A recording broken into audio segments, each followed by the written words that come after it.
Hi, I'm Terrinique Pennerman, founder of the best-selling naturally curly hair care brand Kurlee Belle and host of the Terrinique Show, a show where we talk about hair, a woman's crowning glory. I'm so happy that you've allowed us to be a part of your hair care journey, and I hope that you enjoy the show.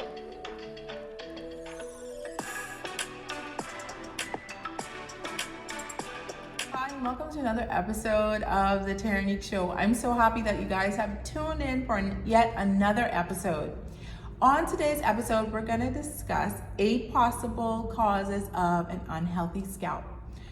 On the previous episode, we discussed 8 signs of an unhealthy scalp. So let's just talk a little bit about the causes.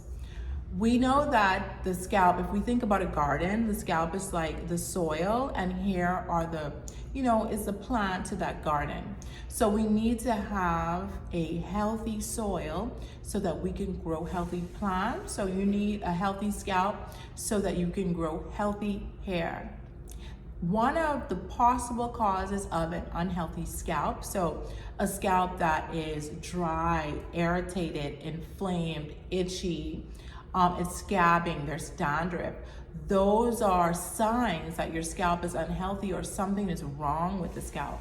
So how do we know what is the main cause, or what is issues that are happening internally or externally that's causing our scalp to be, dry, itchy, inflamed, or scabbing?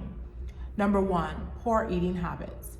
So it's important that when, we take account of what we're eating. Why? Because what we put into our body also shows up on the outside of our body. Like if you're not hydrated, you find that your lips may be dry or they're cracking. That's like one of the first signs that people look for, or doctors look for, when you're dehydrated.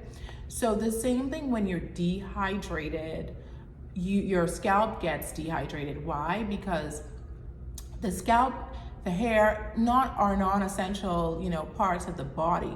So if you are lacking nutrients or minerals in any area, before your body sends those nutrients and those minerals and hydration to your scalp and your hair, it's gonna send it to your heart, to your kidneys, to your lungs, or to whatever part of the body that is a more essential part of the body to life than your hair and your scalp. So poor eating habits really do show up first in your hair and in your scalp. So number 1, you want to be drinking lots of water. Dry scalp means that you're probably not getting enough water daily. So you want to drink at least, I think it's half your body weight in ounces. So you want to drink half your body weight in ounces every day so that your hair, your skin, your body can just flourish. Because we know that when we drink water really, it shows up. We have more energy and our skin looks better. Water is just an essential, drink that everyone should be drinking. I'm not talking about tea and coffee or juices. I'm talking about straight, pure H2O. Also, if you're not eating, a balanced diet, if you're skipping veggies or proteins, we need protein for the hair, we need it for the scalp. So you need to be eating enough protein and vegetables, good nutrients like spinach, broccoli, nuts, whole grains.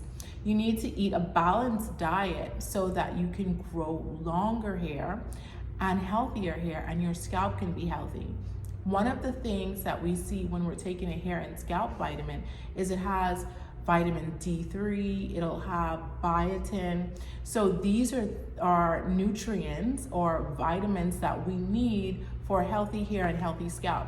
So you can look for foods that have are rich in biotin, like avocados, or foods that are rich in vitamin D. You want to eat like oranges or spinach, salmon. These are all foods that attribute to healthy hair and a healthy scalp. Number 2, so not shampooing enough. When you do not shampoo your hair, it's the same thing as not showering, right? So would you go days and days and days without showering or putting soap on your skin and rinsing your skin of dirt, sweat, and just all kind of icky like bacteria? No, right? So why are you going weeks and weeks without shampooing your hair? When you don't shampoo your hair, this causes bacteria, fungi, sweat, and dirt to build up on the scalp. And that is one of the reasons why you're probably experiencing itching, redness, and an inflamed scalp, and even dandruff. So you need to shampoo at least, if not once a week, every week and a half. You should be shampooing, and shampooing with a cleansing shampoo, not co-washing. So a shampoo that has surfactants in it that will get rid of all dandruff, bacteria, sweat, debris, and just gunk that is built up on the scalp. Number 3, possible causes of scalp issues is stress. Stress shows up in the body in all types of ways. I mean, have you seen like presidents who go into office and they have like a full head of brown or black hair, and then they've been there for like 4 years and their hair has completely turned gray? That's due to stress. So yes, stress, it is something that just chips away and chips away at you, and you know, it shows up years later. So you want to be managing your stress. Also, stress can cause you to lose your hair. So your hair just, you know, starts to fall out and you're like, why is my hair shedding so much? Because maybe you're going through a stressful period. So you want to temper your stress. Maybe go for walks every day, listen to music, or watch a show that makes you laugh. Just get out of the habit of sitting around and worrying, because worrying doesn't do anything but age the body, cause you hair loss, cause you like issues with your heart or like health related issues. So try to limit the amount of stress that you're putting on yourself. Number 4, pollution. You know, that's a possible cause of, you know, scalp issues. Pollution is something that if you live in a big city, you probably really cannot get away from it, but you can limit, you know, your scalp issues from pollution by protecting your hair with, you know, a cap, or protecting your hair with scarves, and also hydrating the body and taking your vitamins. Those are ways that you can, you know, kind of combat the effects of pollution. Number 5 is overuse of dry shampoo. I, for one, do not understand why people use dry shampoo, but hey, it's different strokes for different folks. I am an old-fashioned girl. I just want to wet my hair and use shampoo that suds up and that I can rinse away. This gives me the peace of mind that my hair is really clean. But hey, there's a science behind dry shampoo, and if you want to use it, just don't overuse it. Number 6 is excessive co-washing. So co-washing is when you're washing your hair with a conditioner, and as you know, conditioners are used for conditioning the hair and not cleansing the hair. So you want to limit the amount of time that you co-wash and use the shampoo. Just use the shampoo.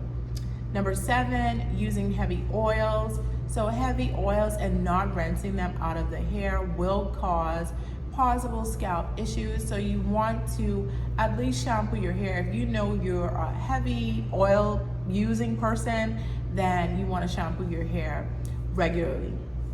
And number 8, some people experience scalp conditions like alopecia just because of, you know, a genetic condition that they've inherited, and there's really nothing they can do about it. Maybe you can go to a dermatologist and they can help you get on certain medications, but you know, genetic conditions, like if you see something runs in your family where all the women are losing their hair, or women have thin hair, or they have, you know, psoriasis, or there's just a lot of like dermatitis, then you know that maybe that it's genetic, and you can go to a doctor, a dermatologist, and they can probably